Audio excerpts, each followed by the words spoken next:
మధ్య నాకు థాట్ వచ్చింది. అదేంటంటే క్లీనింగ్ అండ్ ఆర్గనైజింగ్ సేమా?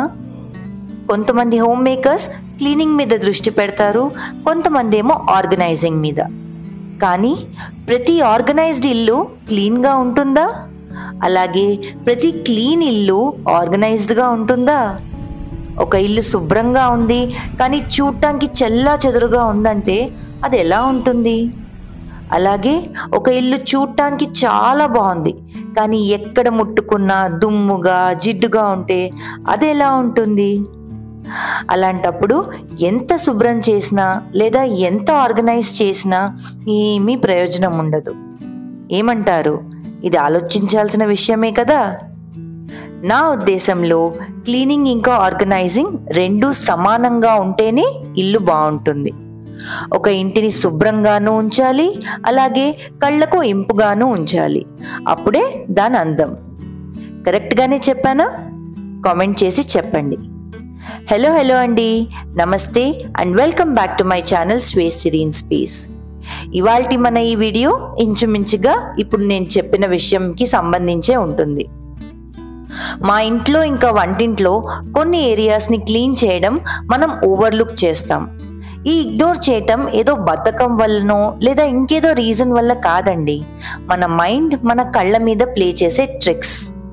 దానివల్ల చూసి చూడనట్టు వదిలేస్తాం. సో ఆ ఏరియాస్ ఏంటో చూసేయటానికి లెట్స్ గెట్ స్టార్టెడ్.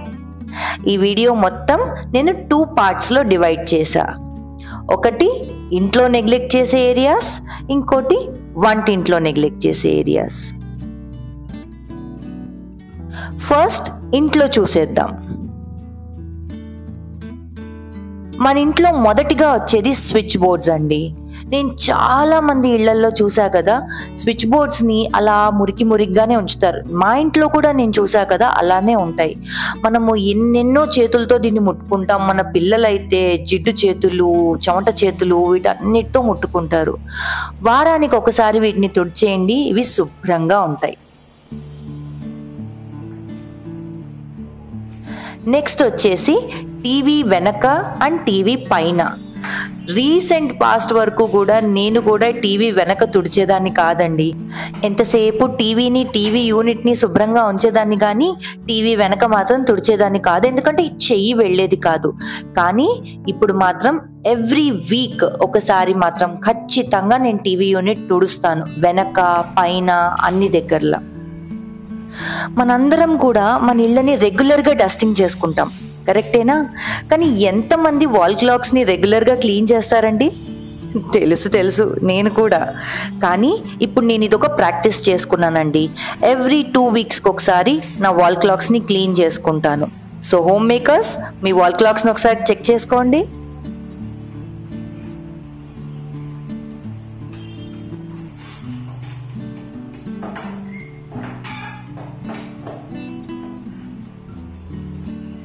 ఇదిగో ఓసిడి నేను. నాకు ఏదన్నా లైన్లో లేకపోతే బాబోయ్. సేమ్ మన ఫోటో ఫ్రేమ్స్ ఇంకా వాల్ హ్యాంగింగ్స్తో కూడా అండి. మనము మన కళ్ళ లెవెల్లో లేనివన్నీ కూడా ఓవర్లుక్ చేస్తూ ఉంటాం, ఎస్పెషల్లీ గోడల మీద ఉన్నవి, కరెక్టేనా? సో ఏం చేస్తారంటే బూజులు దులుపుతున్నప్పుడు ఒక బట్ట మన చేతి మీద వేసుకోండి. అప్పుడు ఏంటంటే ఎక్కడ ఎటువంటి వాల్ హ్యాంగింగ్ కానీ ఫోటో ఫ్రేమ్ కానీ కనిపించింది అనుకోండి బూజులు దులుపుతున్నప్పుడు, వాటిని వెంటనే క్లీన్ చేసేసుకోవచ్చు. తర్వాత క్లీన్ చేసుకోవాల్సిన పని పెట్టుకోనక్కర్లేదు. మనం అందరం డైనింగ్ టేబుల్ వెరీ రెగ్యులర్గా క్లీన్ చేస్తాం. రోజుకి 2 సార్లు అయితే ఖచ్చితంగా క్లీన్ చేస్తాం, కరెక్టేనా? కానీ చైర్స్ క్వైట్ ఆపోజిట్, చాలా రేర్గా క్లీన్ చేస్తాం. దీన్ని గుర్తు పెట్టుకోవడానికి ఏంటంటే డైనింగ్ టేబుల్ చైర్స్ మీద నాప్కిన్స్ని హ్యాంగ్ చేయండి. అప్పుడు ఏంటంటే మీరు ఆ నాప్కిన్స్ని తీసినప్పుడల్లా ఆ కింద ఉన్న డస్ట్ మీకు కనిపిస్తుంది. అప్పుడు చైర్స్ క్లీన్ చేయాలి అన్న రిమైండర్ మీకు వచ్చేస్తుంది. మనందరం ceiling fans every week or 15 డేస్కి ఒకసారి క్లీన్ చేసుకుంటాం కదా. అలానే బల్బ్ హోల్డర్స్ ఇంకా ట్యూబ్ లైట్స్ ఎంత రెగ్యులర్గా క్లీన్ చేస్తాం? చెయ్యం కదా. రీజన్ ఏంటంటే ఫ్యాన్స్ మీద ఉన్న దుమ్ము వెంటనే కనిపిస్తుందండి, ట్యూబ్ లైట్స్ మీద బల్బ్ హోల్డర్స్ మీద కనిపించదు. అందుకనే నేను ఫ్యాన్స్ క్లీన్ చేసిన ప్రతిసారి బల్బ్ హోల్డర్స్ ఇంకా ట్యూబ్ లైట్స్ కూడా క్లీన్ చేసేసుకుంటా. అలాగా సెపరేట్గా క్లీన్ చేయాల్సిన అవసరం ఉండదు. విండో పెయిన్స్తో నాకు ఒక చిన్న జ్ఞాపకం ఉందండి. చిన్నప్పుడు నెలకొకసారి ఒక ఆదివారం మా అమ్మ మా చేతికి, నాకు మా తమ్ముడు చేతికి ఒక క్లాత్ ఇచ్చి విండో పెయిన్స్ని తుడవమనేది. ఇండిపెండెంట్ హౌస్ అవ్వడం వల్ల బయట నుంచి వరండా నుంచి మా తమ్ముడు ఒక సైడ్, నేను ఒక సైడ్ ఈ విండో పెయిన్స్ని క్లీన్ చేసేవాళ్ళం. మా ఇద్దరి మధ్యన ఒక కాంపిటీషన్ ఉండేది, ఎవరు ఫస్ట్ క్లీన్ చేస్తారో వాళ్ళు గొప్ప అన్నట్టు. ఆ కాంపిటీషన్ వల్ల ఇంత స్లో మండేన్ టాస్క్ కూడా చాలా ఎక్సైటింగ్గా అనిపించేది. ఇప్పటిదాకా నేను చేసేదాన్నండి ఇది, ఇప్పుడు నేను కూడా మా పిల్లలకి అప్పచెప్దాం అనుకుంటున్నా. ఏమంటారు? కరెక్టే కదా. ఇప్పుడు లీస్ట్ క్లీన్డ్ పార్ట్స్లో door handles and door tops కూడా ఉన్నాయండి. ఆ తలుపు పైన డోర్ హ్యాండిల్స్ అన్నా కరోనా పుణ్యమా అని చెప్పి మనం హ్యాండిల్స్ బాగా క్లీన్ చేస్తున్నాం, కానీ ఆ డోర్ టాప్స్ మాత్రం ఎప్పుడు మర్చిపోతాం. సో నేను ఎట్లా గుర్తు పెట్టుకుంటానంటే, బూజులు దులిపేటప్పుడు ఆ ఫోటో ఫ్రేమ్స్ ఎట్లా గుర్తు పెట్టుకుంటానో అలానే ఈ డోర్ పైన కూడా తుడిచేస్తూ ఉంటాను. సో దానివల్ల నా డోర్ టాప్స్ కూడా ఎప్పుడు నీట్గా ఉంటాయి.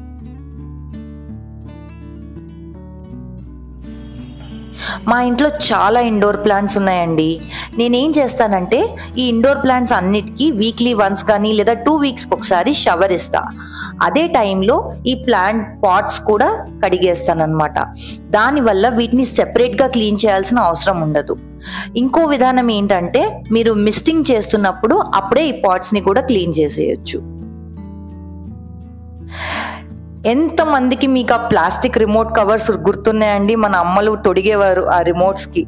వాటిని క్లీన్ చేయడం ఇంకో తలకాయ నొప్పి అనిపిస్తుంది నాకైతే. నాకెందుకో ఆ టచ్ నచ్చదండి. సో నేను వారానికి ఒకసారో లేదా 2 సార్లు టీవీ రిమోట్, ఏసీ రిమోట్ తుడిచేస్తూ ఉంటాను. ఇట్లా వైప్ తీసుకొని తుడిచేస్తా. మా ఇంట్లో 2 ఏసీలు ఉన్నాయి, 2 టీవీలు ఉన్నాయి. సో ఆల్టర్నేట్ చేస్తూ ఉంటాను అనమాట.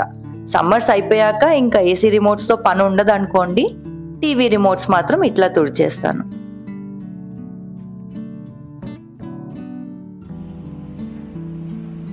ఇప్పుడు కిచెన్లో నెగ్లెక్టెడ్ ఏరియాస్కి వచ్చేద్దాం. వంటింట్లో అన్నిటికంటే ఎక్కువగా నెగ్లెక్ట్ చేసేది గట్టు కార్నర్స్. నా దృష్టిలో ఇల్లు మొత్తం మీద వంటిల్లు ఒక్కటే అన్నిటికంటే ఎక్కువ మాసిపోయేది. దుమ్ము, జిడ్డు, మరకలు ఇవన్నీ కూడా వంటింట్లోనే ఎక్కువగా పెరుక్కుంటాయి. అవునా కాదా? వీటిని మనం రెగ్యులర్గా, మళ్ళీ చెప్తున్నా, రెగ్యులర్గా క్లీన్ చేయకపోతే తర్వాత చాలా కష్టపడాల్సి వస్తుంది. నా గట్టు మీద నేను ఈ ఆయిల్ బాటిల్స్, షుగర్, కాఫీ డబ్బాలు, పోపు డబ్బాలు ఇలా ఐకియా స్టాండ్స్ మీద డిస్ప్లే చేస్తా. ఇవి ఓపెన్గా ఉండటం వల్ల తొందరగా జిడ్డు పట్టుకుంటాయి. ఎందుకంటే స్టవ్ పక్కనే ఉంటాయి కాబట్టి వంట చేసేటప్పుడు వాటికి కూడా అంటుకుంటుంది. ఈ ఆయిల్ బాటిల్స్, పోపు డబ్బా ఇవన్నీ కూడా ఆల్మోస్ట్ ఎవ్రీ ఆల్టర్నేట్ డే నేను క్లీన్ చేసేస్తా. కానీ ఈ స్టాండ్స్ కూడా తొందరగా జిడ్డు పట్టేసుకుంటాయి. సో వీటిని వీక్లీ వన్స్ క్లీన్ చేసుకోకపోతే జిడ్డు పేరుకుపోయి గంటలు గంటలు తోమాల్సి వస్తుంది. మీరు కూడా ఈ హ్యాబిట్ చేసుకోండి. ప్రతిరోజు లాస్ట్ వంట తర్వాత మీ పోపు డబ్బాని, మీ ఆయిల్ బాటిల్స్ని, ఇంకా మీ గట్టు మీద ఉన్న వస్తువుల్ని ఒక్కసారి తడి బట్టతో తుడిచి పెట్టుకోండి. ఈ ఎక్స్ట్రా 5 minutes రోజు మీ వంటింటికి ఇవ్వడం వల్ల మీకు గంటలు గంటలు డీప్ క్లీనింగ్ చేసే పని తప్పిపోతుంది. ఈ ట్రిక్ ఒక్కసారి ట్రై చేసి చూడండి, మీరే నన్ను గుర్తుపెట్టుకుంటారు తర్వాత.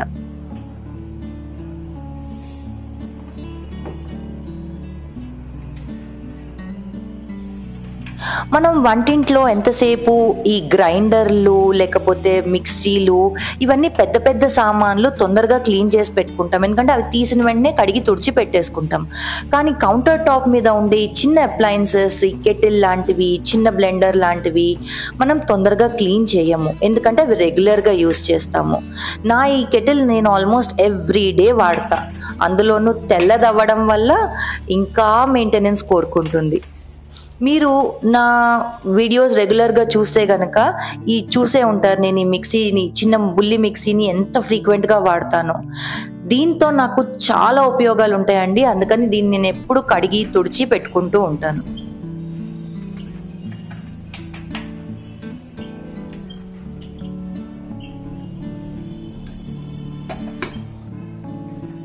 నెక్స్ట్ వచ్చేసి ఓవెన్ వెనక అండ్ ఓవెన్ పైన కింద. చాలామంది మైక్రోవేవ్ లోపల నుంచి అయితే తుడిచేసుకుంటారు, క్లీన్ చేసేసుకుంటారు, కానీ ఆ ఓవెన్ కింద నుంచి వెనక నుంచి మాత్రం తొందరగా క్లీన్ చేయము. నేను ఈ జార్స్ని మైక్రోవేవ్ని ఆల్మోస్ట్ ఎవ్రీడే క్లీన్ చేస్తా పైనుంచి, కానీ వెనక ఇంకా కింద మాత్రం వీక్లీ బేసిస్ మీద క్లీన్ చేస్తా. ఎందుకంటే ఇవి నా వీక్లీ రొటీన్లో వస్తాయండి.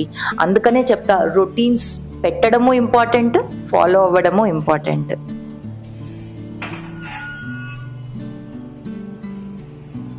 అందరము కౌంటర్ టాప్, చిమ్నీ రెగ్యులర్గా క్లీన్ చేసుకుంటూ ఉంటాం, కానీ ఈ బ్యాక్ స్ప్లాష్ ఏదైతే ఉందో దాన్ని నెగ్లెక్ట్ చేస్తాం.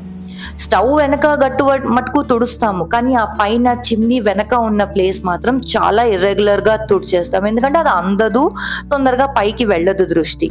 కానీ నేనేం చేస్తానంటే చిమ్నీ ఫిల్టర్స్ నేను వీక్లీ వన్స్ క్లీన్ చేస్తా. అవి క్లీన్ చేసినప్పుడే ఈ వెనక క్లీన్ చేయడం కూడా ఒక పనిగా పెట్టుకుంటా. ట్రేస్ ఇంకా యుటెన్సిల్ హోల్డర్స్ ఏవైతే ఉంటాయో మనం మన వంటింట్లో వస్తువులు డిస్ప్లే చేయడానికి పెట్టుకుంటామో అవి కూడా నెగ్లెక్ట్ చేస్తాము. నేనేం చేస్తాను, ఈ బ్యాక్ స్ప్లాష్ క్లీన్ చేసినప్పుడే ఇది క్లీన్ చేస్తా. ఇవన్నీ ఇంటర్లింక్డ్, ఒకదాన్ని క్లీన్ చేస్తే ఇంకోటి ఆటోమేటిక్గా క్లీన్ చేసేస్తాం. Last but not the least, fridge అండి. ఫ్రిడ్జ్ పైన ఎంతమంది నెగ్లెక్ట్ చేస్తారు చెప్పండి, తొందరగా చేయము. వెనక అంటారా, అది కూడా అంతే. నేనేం చేస్తానంటే ఫ్రిడ్జ్ పైన ఒక ప్లాంట్ పెడతా. ఆ ప్లాంట్కి నీళ్లు పోసినప్పుడు ఆ ప్లాంట్ ఆకులు దుమ్ము పట్టాయి అన్నప్పుడల్లా ఫ్రిడ్జ్ టాప్ కూడా క్లీన్ చేసే టైం వచ్చింది అని చెప్పి నాకు రిమైండర్ అనమాట అది. సో ఆ ఫ్రిడ్జ్ టాప్ అప్పుడు క్లీన్ చేసేస్తా. ఫ్రిడ్జ్ మీద నేను ఒక బట్ట వేస్తాను, ఆ బట్టని రీప్లేస్ చేస్తా. ఆ ఫ్రిడ్జ్ టాప్ క్లీన్ చేసినప్పుడే వెనక కూడా క్లీన్ చేస్తా. నేను లాస్ట్ వీకే చేసా, అందుకని ఇప్పుడు జస్ట్ డస్టింగ్ చేస్తున్నా. మన ఇంట్లో ఇంకా చాలా నెగ్లెక్టెడ్ ఏరియాస్ ఉంటాయండి, సింక్ కింద, గ్యాస్ సిలిండర్ దగ్గర, కానీ నేను ఇవాళ ఇవి నోట్ చేసుకున్నా కాబట్టి ఇవి చేసేసాను. Weekly routines, daily routines follow అవుతే మన లైఫ్ చాలా పీస్ఫుల్గా ఉంటుందండి. మీకు ఈ వీడియో నచ్చి ఉంటే తప్పకుండా నాకు చెప్పండి. ఇంకా నేనేమన్నా ఏరియాస్ మిస్ అయితే అవి కూడా చెప్పండి, నేను ఎదురు చూస్తూ ఉంటాను. ఇప్పుడు మీకు ఈ వీడియో నచ్చితే like, share and subscribe. Me like నన్ను చాలా మోటివేట్ చేస్తుంది. తొందరలోనే మిమ్మల్ని అందరినీ కొత్త వీడియోతో కలుస్తా. Until then, take care, keep smiling, bye bye.